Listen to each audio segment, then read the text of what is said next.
A continuación, Noticiero Telesucesos. Clasificación A. Apto para todo público. Un noticiero pensado para usted porque se lo merece. Nos acercamos a la realidad desde diferentes perspectivas. Noticiero Telesucesos. Primera parte del Noticiero Telesucesos con las noticias más importantes del día.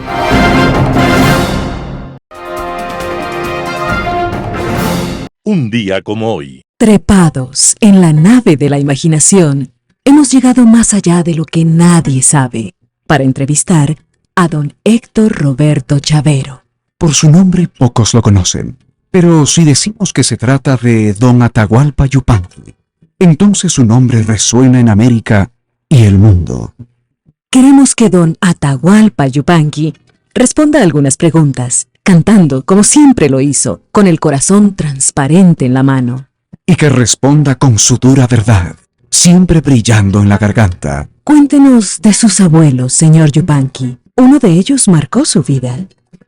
Me galopan en la sangre dos abuelos, sí señor. Uno lleno de silencios y el otro medio cantor. A su abuelo, cuenta usted, le hacía grandes preguntas. Cuéntenos una. Un día yo pregunté, abuelo, ¿dónde está Dios? Mi abuelo se puso triste y nada me respondió. Y al quedarse sin respuesta, ¿usted nunca más repitió la pregunta? Al tiempo yo pregunté, padre, ¿qué sabes de Dios? Mi padre se puso serio y nada me respondió. Entonces, ¿cuál es su posición religiosa? ¿Su actitud filosófica ante la vida? No tengo cuentas con Dios, mis cuentas son con los hombres. No tengo cuentas con Dios, mis cuentas son con los hombres. Entonces, su posición es radical. Hay un asunto en la tierra más importante que Dios, y es que nadie escupa sangre para que otro viva mejor. ¿Y otros hermanos suyos? Cuéntenos, ¿qué hacen? ¿Cómo viven? ¿Piensan como usted? Mi hermano vive en los montes y no conoce una flor. Sudor, malaria y serpientes, la vida del leñador. Y que nadie le pregunte si sabe dónde está Dios. Por su casa no ha pasado tan importante, señor. Por su casa no ha pasado tan importante, señor. Usted admiró a otros personajes, uno de ellos también argentino, como usted. ¿Sabe de quién le estoy hablando? Alguna gente se muere para volver a nacer. El que tenga alguna duda, que se lo pregunte al Che. Usted amaba decir la verdad, pero alguna vez, como todos los humanos, quizás guardó silencio. ¿Qué consejos nos daría? Le tengo rabia al silencio por lo mucho que perdí. Que no se quede callado quien quiera vivir feliz. Que no se quede callado quien quiera vivir feliz. Ese era don Atahualpa Yupanqui. Estaba muriendo un día como hoy, 23 de mayo de 1992. Y el gran cantor argentino sigue cosechando aplausos más allá del tiempo. Las principales noticias del día. Titulares. Presidente Lasso intentará invertir $1.500 millones en vías en 6 meses. Guillermo Lasso realizó la firma del decreto ley para promover zonas francas y hará cambios en su gabinete este 24 de mayo. Correístas estarán al frente de áreas clave del Consejo de Participación. En política internacional, G7. Los editoriales serán de Simón Espinosa Cordero. ¿Volverán las oscuras golondrinas? Roberto Aspiazu, la elección anticipada. Roberto Aguilar, nadie extrañará a la Asamblea del Bizcocho. Noticias del día. Presidente Lasso intentará invertir 1.500 millones de dólares en vías en 6 meses. El Ministerio de Transporte y Obras Públicas acelerará la contratación de obras viales en los 6 meses de gobierno que le quedan al presidente Guillermo Lasso. No obstante, los 6 meses son un periodo estimado, pues Lasso podría gobernar entre 4 y 8 meses. La orden es hacer en 6 meses más de lo que ha hecho el gobierno en sus primeros 2 años. La salida es emitir un decreto ley con reformas al Código de Planificación y a la Ley de Contratación Pública. Según el ministro de Transporte Darío Herrera, el Ejecutivo prevé lanzar una declaratoria de emergencia vial nacional por los daños causados por el invierno y los que podría dejar un eventual fenómeno del Niño. El plan de nuevas inversiones viales también se va a acelerar, agrega Herrera. El ministerio ya tiene asegurado financiamiento por 609 millones de dólares para 49 proyectos. Además que si se redoblan esfuerzos podrán conseguir hasta 1.500 millones con el objeto de contratar 121 nuevos proyectos de inversión. La prioridad del gobierno es acelerar los procesos de contratación y de ejecución de obras públicas. Hoy, la red vial estatal está en las mismas condiciones que en el 2008, año en que se declaró una emergencia vial a nivel nacional. Ahora es muy posible que la red vial estatal sea declarada en emergencia de nuevo. El sustento de esa declaratoria es el duro invierno. Además, estamos anticipándonos a un fenómeno del Niño pronunciado, señaló Herrera. Guillermo Lasso realizó la firma del decreto ley para promover zonas francas y hará cambios en su gabinete este 24 de mayo. El presidente de la República, Guillermo Lasso, suscribió el segundo decreto ley económico urgente. Se trata del decreto ley orgánica reformatoria para la atracción de inversiones para el desarrollo productivo. La firma se realizó este martes 23 de mayo de 2023 en el Palacio de Carondelet, en Quito. Antes de su entrada en vigencia, la Corte Constitucional deberá dar su dictamen favorable.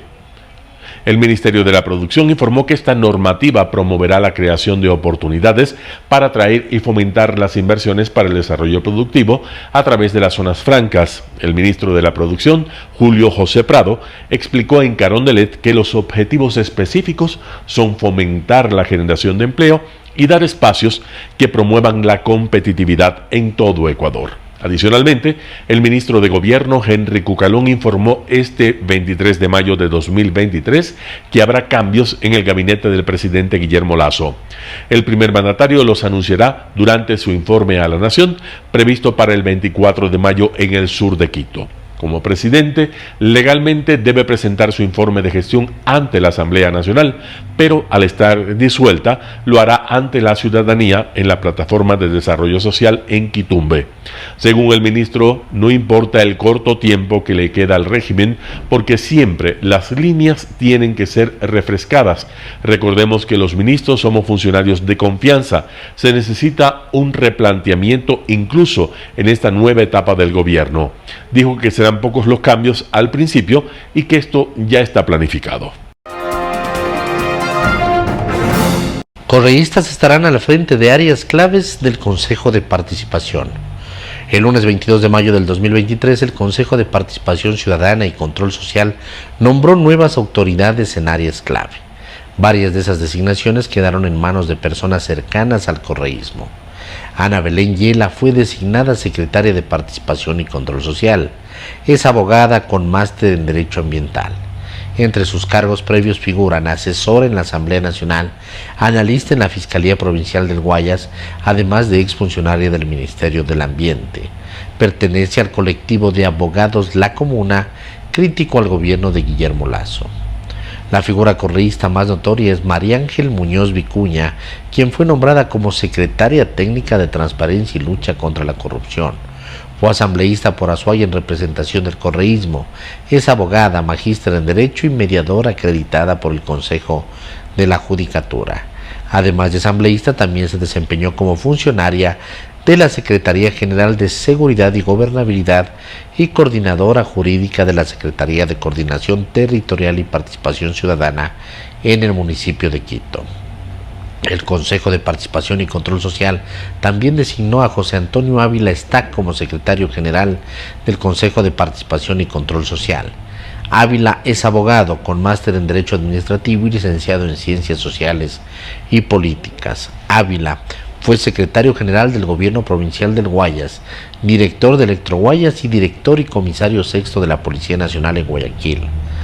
Otro de los designados fue Jorge Carvajal Gaibor, quien será prosecretario del Consejo de Participación Ciudadana y Control Social. Carvajal es doctor en Ciencias Jurídicas, Administración y Gestión Pública. Fue vicerrector de la Universidad Metropolitana y secretario general de la Universidad Regional Amazónica, ICAM. Además, fue asesor en comunicación política de la Presidencia de la República en el 2012 durante el gobierno de Rafael Correa. Entrevista del día. Este martes en Radio Sucesos, Roberto Mesa, perito investigador del caso Gabela, estuvo hablando acerca del avance en la reconstrucción del tercer informe del caso Gabela. Escuchemos lo que dijo. Yanine Cruz, que es una de las comisionadas, recibió claramente una amenaza de muerte. Usted tuvo un tuit del expresidente Rafael Correa y usted tuvo una contestación que dice mucho. La verdad que el hecho que sufrió Yanine Cruz es lamentable, es algo que repudiamos con todas las fuerzas porque es algo que no debería estar ocurriendo. Tenemos que recordar que lo que estamos haciendo simplemente acá es cumplir con un mandato de la Corte Constitucional y creo que no tiene que haber enojos, ni rencores, ni odio por parte de eso, muy por el contrario, creo que tiene que haber empatía por parte de la ciudadanía para que podamos realizar ese trabajo. Por eso a mí, en parte me sorprendió el tuit del expresidente justamente porque en ese sentido nosotros simplemente hoy estamos cumpliendo con ese mandato y en su momento, durante su gobierno, hemos cumplido fielmente con los contratos que hemos celebrado con diferentes carteras de su gobierno, nada más. No tiene que haber rencores, no tiene que haber esto, pero lo que parece que sí hay es miedos. Y los miedos siempre están, siempre estuvieron. Recordemos que en este caso en particular, nosotros a partir del 2018, hemos sufrido sucesivas amenazas cada vez que este tema sale a la luz pública y esas amenazas se hicieron nuevamente presentes cuando nosotros o cuando se conoció la posibilidad de que volvamos al país. Y esto hoy lo ha sufrido lamentablemente Yanine con ese infeliz ramo de flores que recibió el viernes pasado. Solo para enmarcar un poco lo que ocurre, mucha gente dice, ¿cómo se puede perder un pliego de hojas de un paquete de investigación y no haber un respaldo? Entonces, primero, lo del respaldo. De su boca, ¿por qué no hay respaldo? Bien, eso es algo que la gente tiene que entender. No es difícil también de comprender que existió un contrato.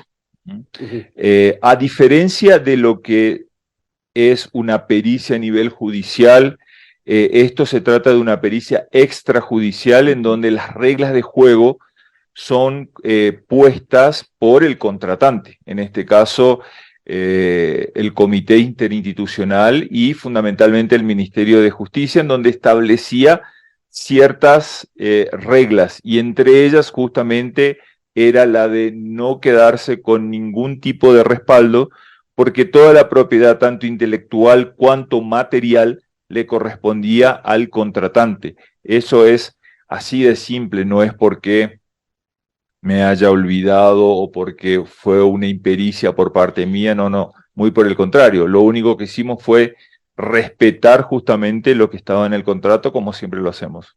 El historiador ha recibido ya 40 cajas con información de 14 instituciones públicas que están ya en sus manos, en una debida cadena de custodia. ¿Qué tan probable con esa información que tienes que pueda reconstruir ese tercer informe que se perdió en su momento? Ahí tenemos que aclarar una cosa, digamos. 40 cajas aproximadamente es lo que nosotros dejamos en el 2013 en el Ministerio de Justicia. Lo que recibimos hoy y que fue recopilado por la comisión fueron 18 cajas. Entonces ya estamos hablando de un número menor al número que nosotros dejamos en el 2013. Ahora, estamos justamente en la etapa junto con el equipo de trabajo de realizar una evaluación y un diagnóstico de todo el material que tenemos ahí, principalmente para saber con qué material contamos para poder realizar la reconstrucción y si nos falta algún material, solicitar de manera inmediata al ministerio que haga falta. En ese sentido, digamos, hay una apertura por parte de las carteras del Estado porque la recopilación fue lo suficientemente rápida como para la juntada de todos esos documentos. También en Radio Sucesos, Pedro Donoso, director de ICAR, Inteligencia Comunicacional, estuvo para hablar acerca de la situación política que vive el país. Veamos la nota. Creo que, digamos, otra vez se repite y creo que ahora con mucha más profundidad por lo violento quiero decir en el sentido temporal, no por lo rápido que se convocó finalmente este proceso electoral. Es decir, otra vez somos testigos de la gran tragedia de este país, que es ser un país de candidatos sin partidos, de partidos sin candidatos y de candidatos y partidos sin ideología, ¿no? Es decir, usted ha dado una serie de nombres que además ni siquiera sabemos por qué movimiento van a correr. Y eso no es menor, y no es menor finalmente porque una democracia madura se solidifica, se asienta en partidos políticos. Y claro, las contradicciones políticas en el Ecuador, digamos, son muy comunes y después provocan ingobernabilidad, ¿no?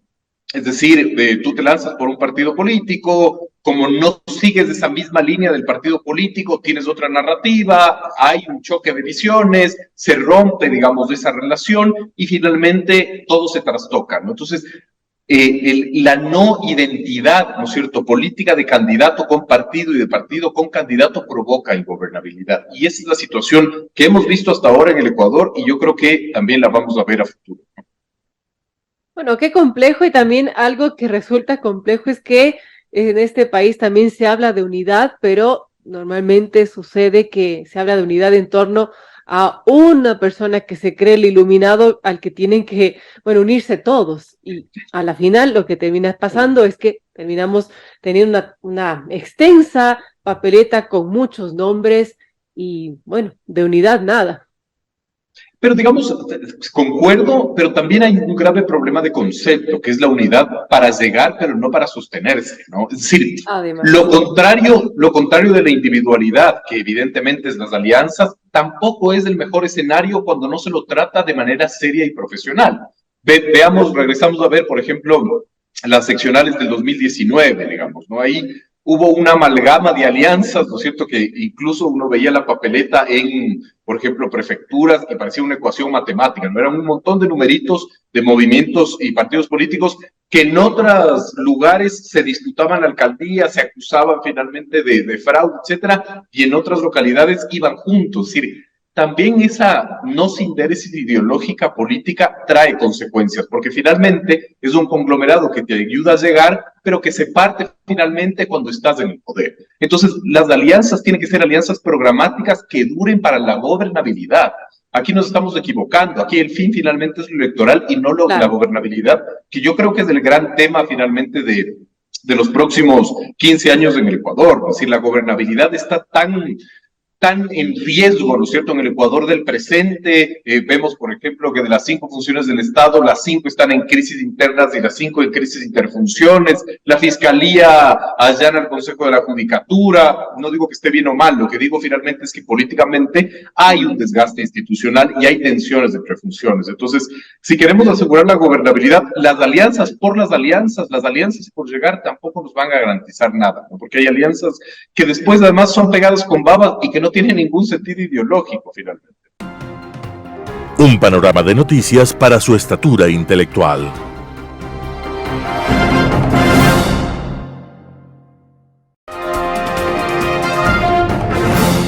Global Hoy con Alan Carden. G7. El fin de semana concluyó en Japón la cumbre del G7 que se celebró en Hiroshima del 19 al 21 de mayo de este año. La cumbre se enfocó esencialmente en dos temas que la dominaron desde un principio.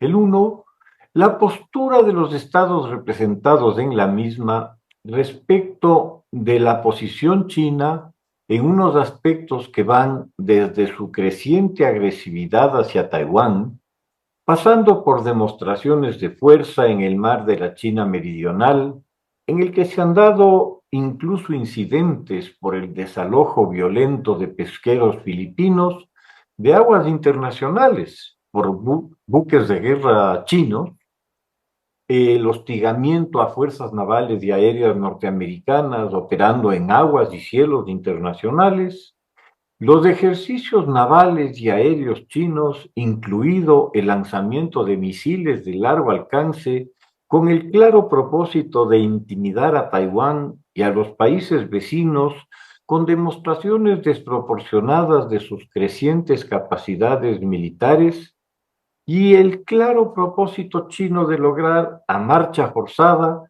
una paridad nuclear con Estados Unidos, a la vez que lanzarse a una carrera armamentista convencional en tierra, mar y aire.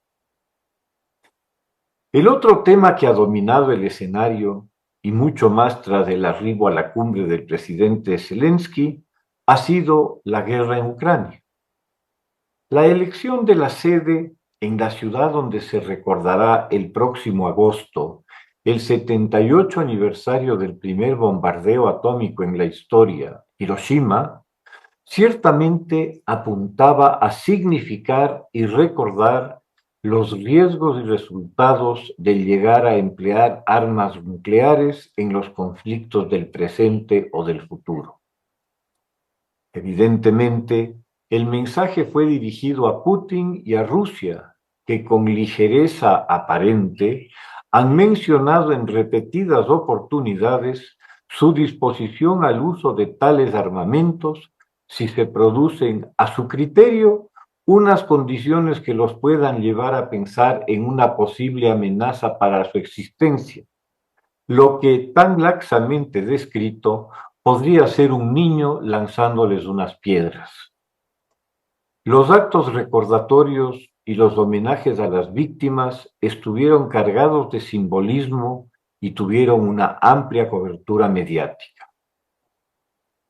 El comunicado final del G7, que expresamente señaló su preocupación por la situación de derechos humanos, particularmente en Tíbet y en Xinjiang, y la tensión en Taiwán, originaron una airada respuesta china acusando a los firmantes del comunicado de desacreditar y atacar a China y de no criticar a los grupos independentistas taiwaneses.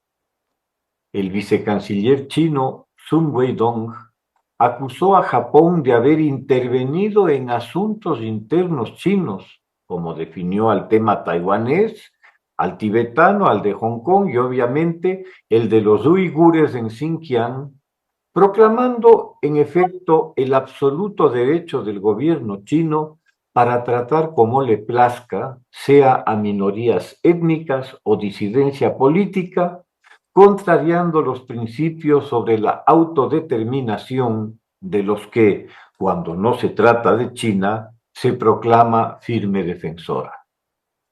Enfatizó que China no permitirá que fuerzas externas intervengan en temas como Taiwán o Tíbet. Ostensiblemente hizo referencia a la poca o ninguna importancia de las declaraciones que puedan hacer los países occidentales, señalando que la época en que podían intervenir en otros países ha pasado a la historia, buscando reafirmar su discurso antioccidental para proponerse como campeona del sur global. El comunicado además exhorta a la China a usar su influencia con Rusia para detener la guerra en Ucrania, tema sobre el cual evita cualquier declaración paradójicamente en clara contradicción con sus proclamas por el respeto a la integridad territorial y al derecho internacional, cuando habla de sus fronteras, que ahí sí son inalienables. El arribo de Zelensky el día domingo tuvo el habitual impacto mediático que el presidente ucraniano tan hábilmente maneja con su capacidad de comunicación y empatía, que en el plano de la guerra de propaganda lo hace amplio ganador sobre un presidente ruso embarado, arisco y lejano. Zelensky fue muy exitoso recabando crecientes apoyos a su país en lo diplomático, lo económico y lo militar. Tal vez su más importante reunión fue la que mantuviera con el líder indio Narendra Modi, quien se comprometió a buscar con sus buenos oficios alguna fórmula para detener la guerra en Ucrania, decisión que es destacable y que constituye una toma de posición que lleva a su país al escenario internacional, del cual había permanecido cuidadosamente alejado respecto de este punto.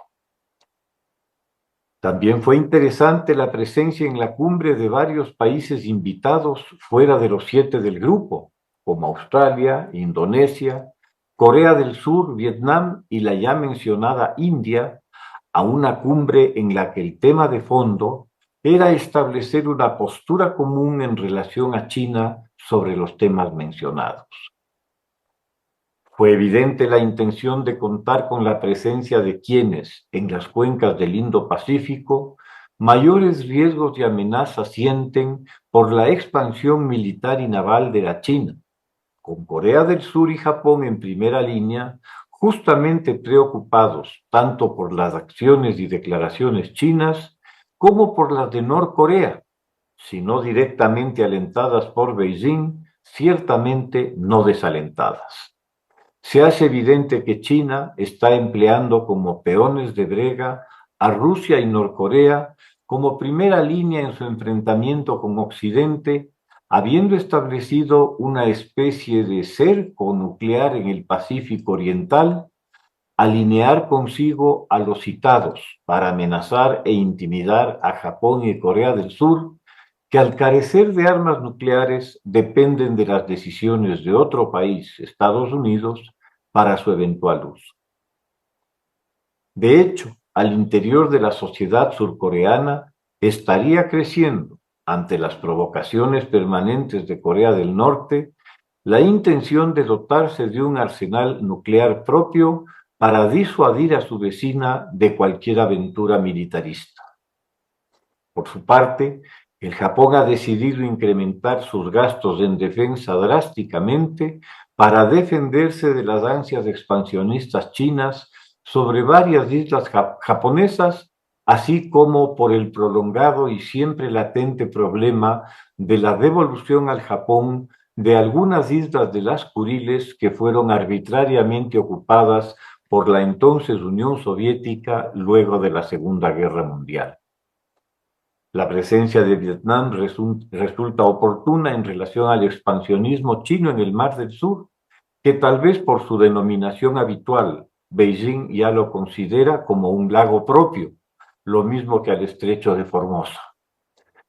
Por su parte, Indonesia y Australia, presentes en la cumbre, mantienen también preocupaciones por la expansión china en el Pacífico Sur, por las anunciadas intenciones chinas de crear bases navales en naciones insulares que hoy por hoy han aceptado las ayudas económicas chinas atadas a unos opacos acuerdos que, de ser necesario, permiten la intervención de las Fuerzas Armadas chinas en sus territorios. Brasil e India, por otra parte, son miembros del BRICS, que han expresado su intención de implementar una moneda propia para sus intercambios, lo que habrá que ver si y cómo se concreta, lo que implicaría un reto al modelo económico internacional vigente. Ambos tienen muchos intereses económicos con Occidente que con seguridad no querrán afectar. Para la India, además, el tema de sus conflictos con China en el Himalaya es obviamente un factor que tensa las relaciones, agudizado por el hecho de tener a poca distancia de sus costas el puerto de Hambantota en Sri Lanka, construido y financiado por China, totalmente sobredimensionado por esta al punto de ser impagable, lo que le ha permitido apropiarse del mismo con la posibilidad de ser utilizado por sus buques de guerra, completándose así el cerco de India y su eventual aislamiento. Muchos intereses comunes se unieron en la cumbre del G7 y muchos sobreentendidos. Las ásperas respuestas así lo revelan. Muchas gracias. Editorial. ¿Volverán las oscuras golondrinas? Simón Espinosa Cordero. Volverán las oscuras golondrinas en tu balcón sus nidos a colgar, y otra vez con el ala a sus cristales jugando llamarán. Pero aquellas que el vuelo refrenaban tu hermosura y mi dicha al contemplar, aquellas que aprendieron nuestros nombres, esas no volverán. Rima 53 de Gustavo Adolfo Bécquer. ¿Qué tienen que ver esas rimas con la muerte cruzada? La presidencia es el balcón donde los partidos políticos ponen sus nidos a colgar. Los idólatras del señor presidente Rafael Correa, jugando con los cristales del Código de la Democracia, ganan la segunda y la tercera presidencia de dicho señor. El código citado, con gran inteligencia y con grandísima picardía, dictamina la multiplicación de nidos para que haya 2 con huevos de golondrina y cientos con huevecillos infértiles. Eso es una grandísima tontería, como hemos visto en la Asamblea del Bizcocho y amnistías a terroristas, sin que les importaran los diluvios que destruyen puentes y carreteras y los ríos de sangre que causan terror en la gente y lágrimas en las familias de los avaliados. En tanto que la muerte cruzada es un perverso instrumento de la Constitución del año 2008, cuando la presidencia tiembla porque su nido es atacado en un colgante de híbrido, golondrina, gallinazo, el presidente puede, sin más, mandarlo a la basura, pero queda por 6 meses sin poder de gobernar y con la sola facultad de emitir decretos ejecutivos sobre cosas de la economía siempre que los apruebe la tímida Corte Constitucional.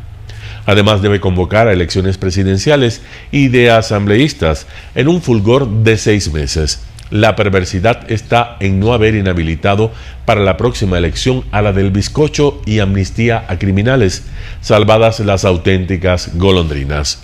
Por los motivos indicados, la democracia ecuatoriana desde 2007 y en especial desde 2009 ha producido presidente, legisladores, alcaldes, prefectos, consejeros y concejales que gracias a los motivos indicados han ostentado dignidades y funciones de gobierno impensables en otras ocasiones. Aquellas que aprendieron nuestros nombres, esas no volverán, decía Bécquer. Ya lo dijo el señor presidente Eloy Alfaro. Los hombres indiferentes a desventuras de la nación, aunque sean privadamente laboriosos, son los auxiliares inconscientes de la desgracia y la corrupción de los pueblos. Necesario para salvar la democracia es que a más del candidato presidencial correísta se dé la utopía de que haya solamente otro candidato y nadie más, que anuncie una consulta popular para volver a la del 98 actualizada, que sea un estadista y que tenga un equipo de ministros capaces de diversas regiones del país, que sea humilde y fuerte. Amén. Simón Espinosa Cordero. La elección anticipada, artículo de Roberto Aspiazu, publicado en Diario El Universo. La buena noticia es que la Asamblea Nacional de Diezmos, Grilletes y Chongos fue disuelta y el puñado de buscavidas que la gobernaba se fue a su casa. Saquicela salió por sus fueros a criticar la muerte cruzada, pero la Corte Constitucional, con su dictamen favorable, lo silenció enseguida. El presidente Guillermo Lasso, al quedarse sin margen de maniobra y cada vez con espacios más reducidos, se jugó la única carta que tenía en mano. Como reaccionó en declaraciones a El País de España, prefiero 6 meses en el purgatorio que 2 años en el infierno. No solo era la votación sumamente ajustada en la asamblea, sino que el correísmo movió otras fichas del tablero previendo un jaque mate aún si el plan A fallaba.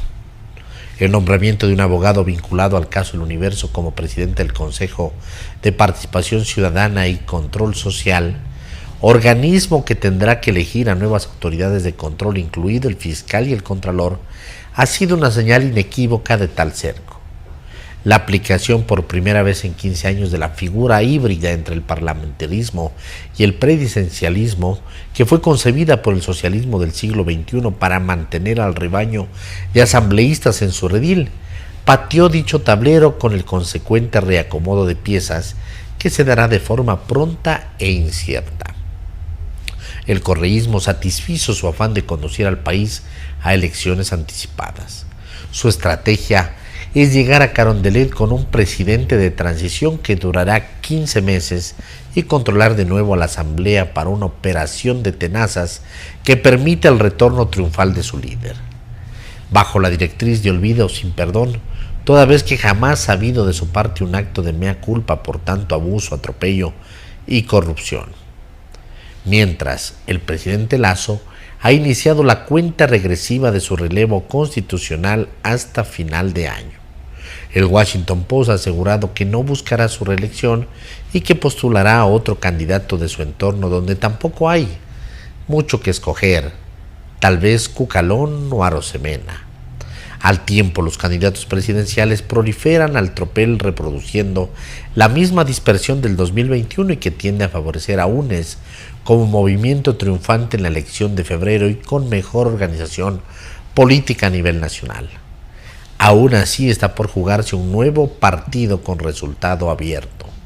La novedad es que la elección general traerá aparejada la consulta popular del caso Yasuní ITT.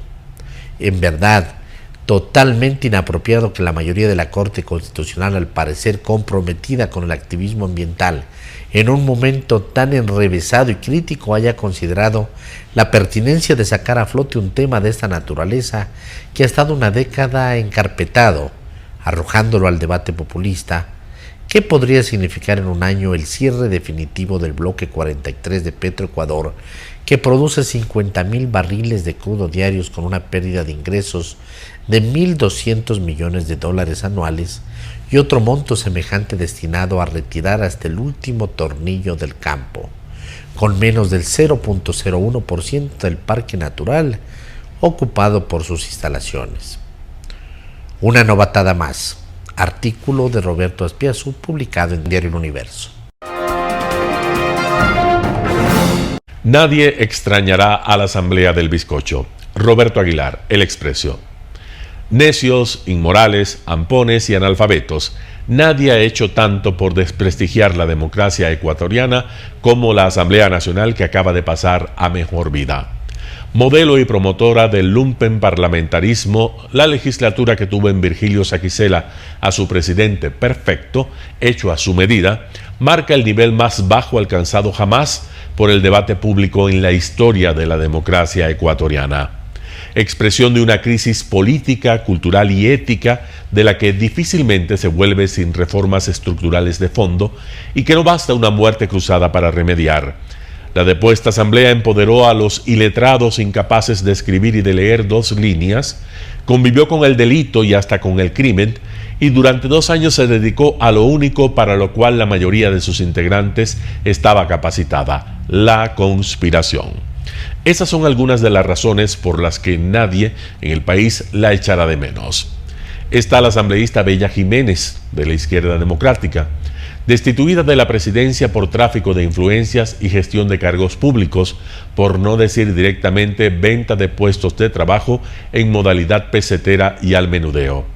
De $6,000 era la transferencia que sirvió como prueba decisiva para su remoción. Se fue repartiendo lodo a manos llenas, acusando a unos de tener glosas pendientes, a otros de adeudar pensiones alimenticias, a los demás allá de farrear con plata pública, y al coordinador de su bancada, Alejandro Jaramillo, de hacerse regalar un reloj suizo de alta gama. Mientras más hablaba, más se cubría medio mundo de vergüenza, hasta que se cayó y la echaron. Está la historia vergonzosa de Ernecker Recalde, otro pesetero del mismo partido, una izquierda democrática que en esta legislatura demostró que puede ser como una cloaca como cualquier otra. 200, 300, 500 dólares cobraba este angelito a sus subordinados para chanchos solidarios y otras delicadezas. El comité de ética lo investigó, lo encontró culpable y recomendó su destitución. Lo salvaron los 47 votos del correísmo, que a partir de ese día se convirtieron en 48. A los diezmeros que fueron apareciendo luego, Joel Abad de Pachacutic, Guadalupe Llori, ya para ese entonces destituida de la presidencia, ya ni siquiera los investigaron, pues los rabos de paja tienden a neutralizarse unos a otros. Está la historia de Mariano Curicama, quien perdió su escaño parlamentario cuando la justicia ordinaria lo sentenció a 1 año de prisión por incumplimiento de decisión legítima de autoridad competente. Le habían ordenado pagar jubilaciones cuando era prefecto de Chimborazo y él, al parecer, tenía otra idea de cómo usar esos fondos. También cobraba diezmos en el gobierno provincial y recibió por eso una segunda condena de 2 meses. Y entre tanto ratero, un presunto violador, Peter Calo, también de Pachacutic, pescado en flagrancia en un motel a la vuelta de la asamblea. Según la denuncia, este también cobraba a cambio de puestos de trabajo, pero en especie. No lo podían echar porque la ley orgánica de la función legislativa no establece la violación como causal de destitución. Parece mentira, pero así funciona el cerebro de esa gente, carentes del más elemental concepto de ética pública, que debería ser el criterio para juzgar a un asambleísta, se refugian en lo puntillosamente específico. Primero, no podían echar a los diezmeros porque cobrar diezmos no constaba entre las causales de destitución. Reformaron la ley. Ahora no podían echar a un violador. En el futuro tendrán que seguir añadiendo a la lista de causales todos los crímenes horrendos de los que son capaces nuestros caciques locales, que son todos los posibles. Narcotráfico, por supuesto, pero también pederastia, mutilación, tráfico de órganos en el delta del Mekong, cualquier cosa. El artículo correspondiente terminará siendo más largo que la propia ley orgánica. El caso es que Peter Calo, menos mal, que renunció por voluntad propia y fue sustituido por Pilar Llano, involucrada en el presunto intento de asesinato de otra asambleísta, Gisela Molina, a quien no puede acercarse por orden judicial. Donde quiera que esté, tenemos que cogerle el pueblo enardecido, se le escucha decir en un audio que Molina compartió en el Pleno. Y así fue. Le provocaron un accidente de carretera que casi la mata, y cuando salió de entre los fierros retorcidos, malherida, la esperaba el pueblo enardecido cabalmente para lincharla. Todo por no votar por la destitución del presidente de la República en la tentativa de golpe de Estado del año pasado. En fin, el AMPA. El récord absoluto proviene, como no podía ser de otra manera, de las filas correístas. Ronnie Aliaga, a quien el país creía expandillero, pero que probablemente lo siga siendo, pasó sin solución de continuidad de la famosa piscina de los Tetones en Miami, donde remojaba los michelines en compañía de lo más granado de la mafia criolla, al Consejo de Administración Legislativa y de ahí, eventualmente, a presidir sesiones del Pleno, la consagración de la narcopolítica. Otro correísta, Walter Gómez, uno de los consejeros del Consejo de Participación del Cura Tuárez, destituidos por corrupción en la legislatura anterior, se convirtió en uno de los asambleístas que impulsaron el juicio político a los integrantes del Consejo de Participación Ciudadana. Su aliado, Luis Almeida, tío de la presidenta de ese organismo, encabezó la iniciativa de censurar a los 4 consejeros que se oponían a su sobrina. Mireya Pazmiño, a quien la Fiscalía abrió un expediente por fraude procesal y falsedad ideológica en el caso Flopec, fue quien plantó la acusación de peculado en el caso Flopec contra el presidente de la República. Mario Ruiz, a quien una empresa minera que opera en Imbabura denunció por extorsionarle para que los mineros ilegales la dejen trabajar, fue el asambleísta que auspició las amnistías para los mineros ilegales. Rosa Cerda, sancionada con 8 días de suspensión por haber declarado escandalosamente aquello de si roben, roben bien, se convirtió en el voto decisivo para determinar si se enjuiciaba políticamente o no al Contralor General del Estado. Fue la asamblea del fraude, de la maña, de la trampa, y se pasó 2 años intentando dar golpes de Estado. Con ese objetivo y el de tomarse los organismos de control a través del Consejo de Participación Ciudadana y Control Social, pero esa fue otra conspiración distinta que siguió su propio curso y que pasó incluso por la destitución de la propia presidenta Guadalupe Llori. Allí se juntaron los supuestos enemigos ideológicos, correístas y socialcristianos, con la más variada fauna de advenedizos y arribistas provenientes de todos los rincones del espectro político. 4 conspiraciones montaron desde 2021 y no conocieron líneas rojas. Con la complicidad de Virgilio Saquicela, acaso por su iniciativa, manipularon el sistema de curul electrónica para destituir al presidente de la República con votación amañada. Pretendieron, Viviana Veloz y Mireya Pazmiño por delante, manipular burda, torpemente la Constitución para acusar al jefe de Estado de traición a la patria, mutilando 2 de las 3 líneas del artículo correspondiente para que no se notara que se refería exclusivamente a contextos de guerra. Finalmente, fabricaron un cargo de responsabilidad política en un caso de peculado del que no había ni un indicio y se inventaron una jurisprudencia según la cual no tenían nada que demostrar. Groseros, ignorantes, muertos de hambre, los asambleístas de la legislatura del 2021-2023 pasarán a la historia como los más canallas y angurrientos de todos los tiempos, buenos para nada. El día del bizcocho se convirtió en el símbolo de la frivolidad de una asamblea estúpida. Pero es solo una de las 432 resoluciones inservibles que se aprobaron en el periodo, cada cual con su correspondiente debate bizantino. 432 debates sobre nada, incluidos cientos de condecoraciones al imitador de Camilo VI, a los guardaespaldas narcos de Ronnie Aliaga, a Pierina Correa por su trabajo en Fedeguayas. Roberto Aguilar, El Expreso. Noticias internacionales. Personas mayores se quedan sin comidas a domicilio en Nueva York. El programa de entrega de comidas puerta a puerta fue el salvavidas para muchas personas mayores durante la pandemia, ya que estaban en riesgo de contagiarse en lugares con multitudes. Como ya soy mayor, para la pandemia me llevan de todo a casa. Abelardo entrega entre 2.000 y 2.500 comidas al día y dice que un 30% de la población beneficiada es hispana. Las personas más vulnerables que tiene la ciudad de New York, recientemente salidos de un hospital o de un home, que no pueden valerse por sí mismos, que no pueden cocinar, les brindamos estas comidas. Estas son shelf stable, que se pueden quedar en una alacena por mucho tiempo.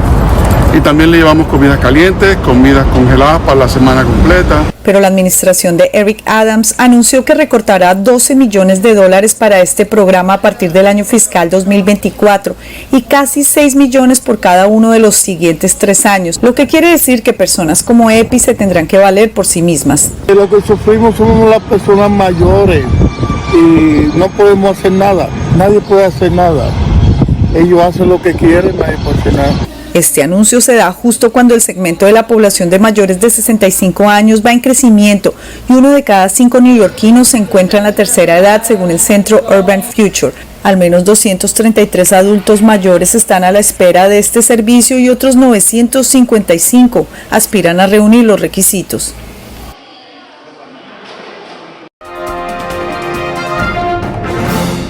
Nueva misión privada lleva a la Estación Espacial Internacional a la primera astronauta saudí.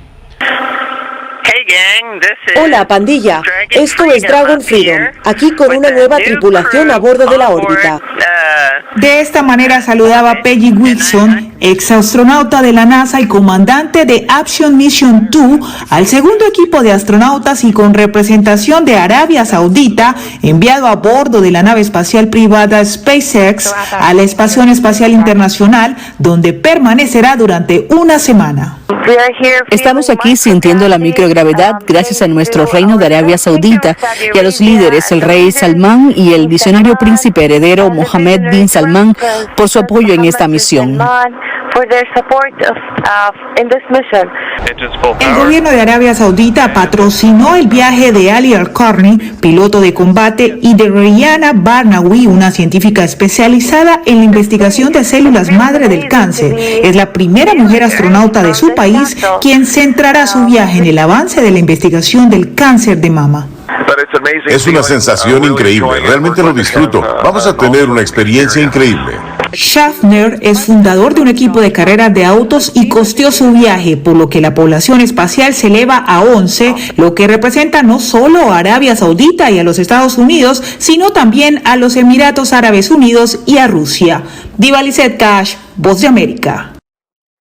The crew of the space station is now 11. Comienza el 7º alto al fuego en Sudán, vigilado por una comisión mixta. En la noche de este lunes comenzaba en Sudán otro alto el fuego, de 7 días, impulsado por Estados Unidos y Arabia Saudí. Algunas fuentes hablan de su casi inmediata violación, mientras otros testigos hacen referencia a una tensa calma. El enviado especial de Naciones Unidas para este país ha pedido al ejército y a las fuerzas de apoyo rápido su implicación en las negociaciones. Both parties have been calling on me to condemn the respective other side's actions. I call on both to end the fighting and to return to dialogue in the interest of Sudan and its people. Volker Perthes ha insistido en la necesidad de facilitar el reparto de ayuda humanitaria y de reinstaurar los servicios, advertidos sobre la posible deriva hacia una lucha étnica. Esta es la 7ª tregua desde el inicio del conflicto el pasado 15 de abril. Ninguna de las anteriores fue respetada. En esta ocasión se incluye el establecimiento de una comisión mixta para vigilar su cumplimiento. Esta guerra entre antiguos aliados ha provocado la muerte de al menos 700 civiles, según la ONU. Unos 5.000 han resultado heridos.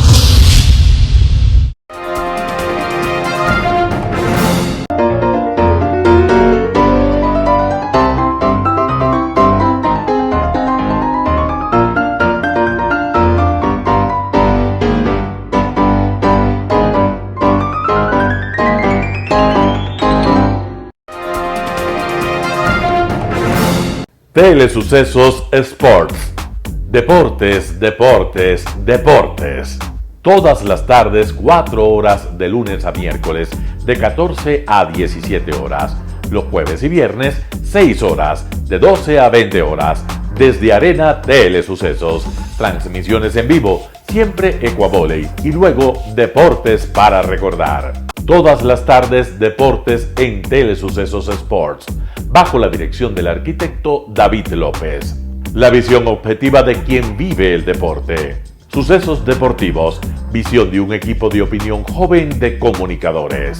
Telesucesos no solo entrega en su programación de deportes un espectáculo, sino que impulsa, privilegia y exige a quienes participan que sean parte de los valores y méritos que el deporte encierra: esfuerzo, superación, perseverancia, respeto, solidaridad, compañerismo, disciplina, puntualidad, sana competencia, honradez en la cancha y fuera de ella. La práctica deportiva siempre generará beneficios positivos para su cuerpo y entregará salud estable, pero refuerza además la identidad personal y premia siempre el éxito conseguido. Estamos entregando a nuestra ciudad, con Arena Telesucesos, un esfuerzo más de un medio que es fiel a su identidad y que a través de sus contenidos de salud, cultura, opinión calificada y ahora deportes, pretende difundir lo que, aparte del entretenimiento, requiere nuestra gente. Lo hasta ahora realizado está hecho con mucho esfuerzo, pasión y el entusiasmo de nuestra parte, de nuestros empleados, trabajadores y pequeños empresarios que creen en nuestras motivaciones. Hemos dado los primeros pasos para este proyecto que seguiremos haciéndolo gracias a ustedes. Telesucesos, llegamos con nuestra señal a los sectores populares de nuestra ciudad. Quienes no tienen televisión por suscripción atenderán nuestra señal sin costo en Canal 29 UHF Telesucesos. Siempre ecuatorianos, resaltamos nuestra identidad. El básquet, esgrima, tenis de mesa, taekwondo, box y muchos deportes más en Telesucesos Sport, sin costo desde la comodidad de su hogar en Telesucesos Canal 29. Arena Telesucesos es una importante y funcional edificación cubierta dispuesta para la práctica y desarrollo de eventos del Ecuavolley. La transmisión de Telesucesos se podrá sintonizar además a través de Claro TV Canal 43, TV Cable Canal 73 y en redes sociales Facebook Live Telesucesos Quito y YouTube Telesucesos HD.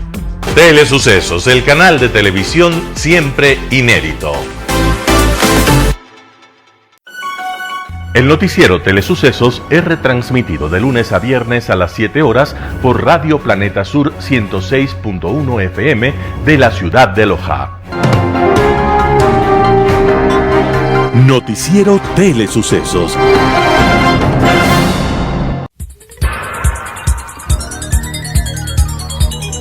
Las opiniones vertidas en este espacio por la producción y dirección del programa son de exclusiva responsabilidad de sus autores y de quienes intervienen en ellos.